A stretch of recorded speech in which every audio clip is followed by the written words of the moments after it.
আসসালামু আলাইকুম ওয়া রাহমাতুল্লাহি ওয়া বারাকাতুহু। আলহামদুলিল্লাহ সুম্মা আলহামদুলিল্লাহ। প্রিয় দর্শক শ্রোতা, আজকের ক্লাসে আপনাকে জানাই স্বাগতম। সম্মানিত দর্শক শ্রোতা, আমরা যারা আরবি শিক্ষা কোর্সের ধারাবাহিক ক্লাসগুলো করতেছি, আলহামদুলিল্লাহ ইতিমধ্যেই আমরা আরবি 29 হরফ এবং এর ভাঙা ভাঙা হরফ শিখেছি। অর্থাৎ একটি হরফ যখন শব্দের শুরুতে আসবে তখন সেই হরফটি কেমন লেখা থাকবে, শব্দের মাঝে যখন থাকবে তখন সেই হরফটি কেমন লেখা থাকবে, আমরা সেটি বিগত ক্লাসের মাধ্যমে আমরা শিখতে পেরেছি আলহামদুলিল্লাহ। প্রিয় দর্শক শ্রোতা, আজকে আমরা একসাথে প্রায় 2টি ক্লাস করব। সেটি হচ্ছে প্রথম ক্লাসে এ পর্যন্ত আমাদের একটি ক্লাস, এরপরে হচ্ছে আরেকটি ক্লাস। প্রথম ক্লাসের মাধ্যমে আমরা পূর্বের ক্লাসের ন্যায় আরেকটি ক্লাস হবে। সেই ক্লাস, এই ক্লাসের মধ্যে আমরা শিখব হরফ যুক্তাক্ষর, অর্থাৎ শব্দের মাঝে এবং শুরুতে শেষে এখানে আমাদের উলটপালট করে দেওয়া আছে। আমরা এইখান থেকে হরফগুলো নির্দিষ্টভাবে চিনে নিব, আমাদের যাতে করে আমরা যখন সামনে পড়তে যাব তখন আমাদের জন্য পড়াগুলো সহজ হয়, আমরা যেন সহজে ধরতে পারি, চিনতে পারি। তো যাই হোক, আজকের ক্লাস শুরু করা যায়। শুরুতেই একটি হেডলাইন দেওয়া আছে, আলিফ থাকে খালি যদি মিলে পিছনে, সামনে আর দুই দিকে মিলে লাম। এখানে একটি বিষয় আমাদের খেয়াল রাখতে হবে, আলিফ থাকে খালি যদি মিলে পিছনে। এখানে আলিফ সবসময় আমরা জানি আলিফ হচ্ছে খালি, আলিফ খালি। এখানে আমরা দেখতে পাচ্ছি এই আলিফ, এটা খালি। আরেকটা হবে, একটি আলিফ তখন হবে যখন কোনো হরফের শেষে এরকম যুক্ত থাকবে। এই হরফটিকে যদি আমরা খেয়াল করি, দ্বিতীয় হরফটি, তাহলে আমরা বুঝতে পারবো আমাদের এই হরফের পূর্বে এখানে যে আলিফ আছে এর পূর্বে যে কোনো যুক্ত হরফ হতে পারে। এখানে আমাদের বা হতে পারে, নুন হতে পারে, ইয়া হতে পারে, তা হতে পারে, সা হতে পারে, জিম হতে পারে, এরকম ফা হতে পারে, কফ হতে পারে। অনেক হরফ, আরবি 29 হরফের মধ্যে থেকে শুধুমাত্র 7 হরফ মোরাক্কাব হয় না, এই 7টি হরফ এখানে একসাথে হতে পারবে না। বাকি যে হরফগুলো আছে সেই হরফের মধ্যে থেকে যে কোনো হরফ এখানে আসতে পারে। এরকমভাবে যদি আমাদের শব্দের শেষে এরকম থাকে তখন এই হরফটি হবে আমাদের আলিফ। হ্যাঁ, আমাদের খেয়াল রাখতে হবে আলিফ সবসময় খালি থাকে। যখন কিনা আলিফের মধ্যে কোনো জবর জের পেশ জজম হয়ে যাবে অথবা তাসদীদ হয়ে যাবে তখন সেই হরফটি আর আলিফ থাকবে না, হামজায় পরিণত হয়ে যাবে। তো যাই হোক, এই প্রথম দুটি হচ্ছে আলিফ, প্রথম দুটি আলিফ। লাম যখন কোনো শব্দের শুরুতে আসবে, যখন কোনো শব্দের শুরুতে আসবে তখন এইরকম আমাদের লাম লেখা থাকবে। আর যদি দুই দিক থেকে মিলে আসে, অর্থাৎ শব্দের শুরু থেকেও বি এবং শেষ থেকেও দুই দিক থেকে আমাদের আসে, মাঝখানে এরকম থাকে আলিফের মতো, অর্থাৎ দুই দিক থেকে যুক্ত আছে, তখন আমাদের এটা লাম হবে। তাহলে আমরা পড়লাম প্রথম দুইটি আলিফ এবং দ্বিতীয় দুইটি লাম। এটি আসবে শব্দের শুরুতে, এটি আসবে শব্দের মাঝে। হ্যাঁ, আমরা সামনে যেতে পারি। আমরা এই পড়াগুলি পড়ব পিছনে ক্লাসে আমরা যেভাবে পড়েছি, অর্থাৎ শুরুর বা, শুরুর তা, শুরুর সা, মধ্য সা, এরকমভাবে আমরা আজকের এই ক্লাসটিও করবো ইনশাআল্লাহ।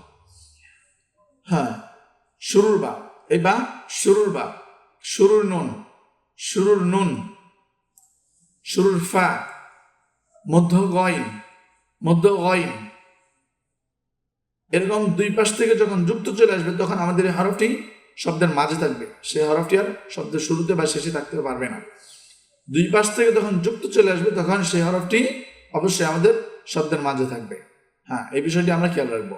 তাহলে মধ্য গইন, এটি হচ্ছে মধ্য নুন, মধ্য নুন, মধ্য ফা, মধ্য ফা। এই দেখেন এখানে বা, পিছনের ক্লাসে আমরা বলেছিলাম এক দাঁত দিয়ে 5 হরফ হয়, বা, নুন, ইয়া, তা, সা। এই যে দুই পাশ থেকে চলে আসছে যুক্ত, মাঝখানে একটি দাঁত, এই এক দাঁতের নিচে এক নুক্তা দিচ্ছে আমাদের, এটি বা। তাহলে এটি হবে আমাদের মধ্য বা, মধ্য বা। এটি হচ্ছে শুরুর জিম, শুরুর জিম, শুরুর খ, শুরুর খ, শুরুর দদ, শুরুর দদ, শুরুর ইয়া, শুরুর ইয়া, শুরুর তা, শুরুর তা, শুরুর কফ, শুরুর কফ, শুরুর সা, শুরুর সা, শুরুর শিন, শুরুর শিন, শুরুর মিম, শুরুর মিম। এই হরফটি আমাদের হবে আইন, মধ্য আইন, মধ্য আইন। এটি হচ্ছে আমাদের শব্দের মাঝে হবে, দুই পাশ থেকে যুক্ত চলে আসছে, এটি শব্দের মাঝে হবে। এই হরফটি হবে আমাদের মধ্য মিম, দুই পাশ থেকে যুক্ত এসে এর নিচে আসছে। যখন আমরা কোনো শব্দের মাঝে এরকম দেখতে পাবো, তখন এটা আমরা ধরে নিব এই হরফটি মিম, মধ্য মিম। মধ্য সিন, মধ্য সিন, ওয়াও। এই ওয়াও আমাদের শব্দের শুরুতে আসতে পারে, শেষেও আসতে পারে। শুরুর সিন, শুরুর সিন, শুরুর কাফ, শুরুর কাফ, হামজা, শুরুর হা, শুরুর সাদ। এই হরফটি আমরা বলতে পারি শেষ হা, অর্থাৎ এই হরফটি আমাদের শব্দের শুরুতেও আসতে পারবে না, শব্দের মাঝেও আসতে পারবে না। এই হরফটি যেভাবে লেখা আছে, অবশ্যই এই হরফটি আমাদের শব্দের শেষে হবে, অর্থাৎ আমরা এই হরফটিকে শেষের হা অথবা শেষের হা বলতে পারি। জি, শেষের হা। এরপর আমরা পড়ব এই হরফগুলো আমাদের পিছনে ছিল ভাঙা ভাঙা। এই হরফটিকে দুইটি হরফ সমন্বয়ে যুক্ত করা হয়েছে। আমরা এই যুক্ত অক্ষর পড়ব, যুক্ত হরফ পড়ব। বা জিম, বা জিম, বা জিম, জিম বা, জিম বা, জিম বা। ফা সাদ, ফা সাদ, ফা সাদ, সাদ ফা, সাদ ফা, সাদ ফা। কাফ শিন, কাফ শিন, কাফ শিন, শিন কাফ, শিন কাফ, শিন কাফ। প্রিয় দর্শক শ্রোতা, আমরা প্রত্যেকটি হরফ আমরা মাখরাজ অনুযায়ী উচ্চারণ করবো ইনশাআল্লাহ। যেহেতু আমরা আমাদের দ্বিতীয় এবং তৃতীয় ক্লাসের মাধ্যমে আমরা আরবি 29 হরফের 17টি মাখরাজ সম্পূর্ণ করে নিয়েছি আলহামদুলিল্লাহ। অতএব আমাদের মাখরাজ সম্পূর্ণ করার মূল উদ্দেশ্যই হচ্ছে আমরা আরবি হরফকে সহিহ শুদ্ধভাবে সঠিক স্থান থেকে উচ্চারণ করবো ইনশাআল্লাহ। অতএব আমাদের হরফ যেন প্রত্যেকটি হরফ তার নিজ মাখরাজ অনুযায়ী হরফের উচ্চারণ হয় ইনশাআল্লাহ। আইন লাম, আইন লাম, আইন লাম, লাম আইন, লাম আইন, লাম আইন। বা গাইন, বা গাইন, বা গাইন, গাইন বা, গাইন বা, গাইন বা। কাফ কফ, কাফ কফ, কাফ কফ, কফ কাফ, কফ কাফ, কফ কাফ। সিন হা, সিন হা, সিন হা। حاسن، حاسن، حاسن. تا ضاد، تا ضاد، تا ضاد، ضاد تا، ضاد تا، ضاد تا. خاجم، خاجم، خاجم. جيم خا، جيم خا، جيم خا. يا ثا، يا ثا، ثا يا، ثا يا، ثا يا. ميم نون، ميم نون، نون ميم، نون ميم، نون ميم. ظالم، ظالم.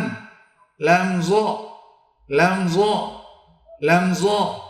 حاميم، حاميم، حاميم، حاميم. نون جيم، نون جيم، نون جيم. با واو، با واو، با واو. বাদাল, বাদাল, বাদাল, বাদাল. কফরা, কফরা, কফরা. সিনজা, সিনজা, সিনজা। প্রিয় দর্শক শ্রোতা, আমরা যদি এই আমাদের দ্বিতীয় পর্বটি খেয়াল করি, দ্বিতীয় পেজের আমাদের এই পেজের দ্বিতীয় পর্বটি যদি আমরা খেয়াল করি, তাহলে আমরা এখানে দেখতে পারবো, একটা জিনিস বুঝতে পারবো যে এখানে বা, এই বা হরফটি শব্দের শুরুতে আসছে এবং এইখানে শব্দের শেষে আসছে। এই দুইটি বিষয় এখানে স্পষ্ট করে আমাদেরকে বুঝিয়ে দিয়েছে যে শব্দের শুরুতে আসছে বা এবং শব্দের শেষে আসছে বা। শব্দের শুরুতে আসছে ফা, শব্দের শেষে আসছে ফা। এই প্রত্যেকটি হরফই শব্দের শুরু এবং শেষ, শব্দের শুরু এবং শেষ, এই দুইটি বিষয় আমাদেরকে স্পষ্ট করে দিয়েছে এখানে। তো আমরা আজকের ক্লাসের মাধ্যমে যুক্তাক্ষর অর্থাৎ যুক্ত হরফ, দুইটি হরফের সমন্বয়ে একটি ক্লাস সম্পূর্ণ করতে পেরেছি আলহামদুলিল্লাহ। আজকের ক্লাসটি আমরা সকলেই সুন্দরভাবে ভালো করে দেখব, ভালো করে সুন্দর করে এই ক্লাসটি বারবার নিজেরা শিখে নিব, নিজেরা হরফের উচ্চারণগুলি মাখরাজ অনুযায়ী করার চেষ্টা করবো ইনশাআল্লাহ। প্রিয় দর্শক শ্রোতা, যদি আপনাদের কারো কোনো বিষয় অস্পষ্ট থাকে, কোনো বিষয় জানার থাকে, তাহলে অবশ্যই কমেন্ট বক্সে জানাবেন ইনশাআল্লাহ। আপনি আপনার মন্তব্য কমেন্ট বক্সে জানিয়ে যাবেন, আমি ইনশাআল্লাহ আপনার কমেন্টে রিপ্লাই দেব ইনশাআল্লাহ। আসসালামু আলাইকুম ওয়া রাহমাতুল্লাহি ওয়া বারাকাতুহু।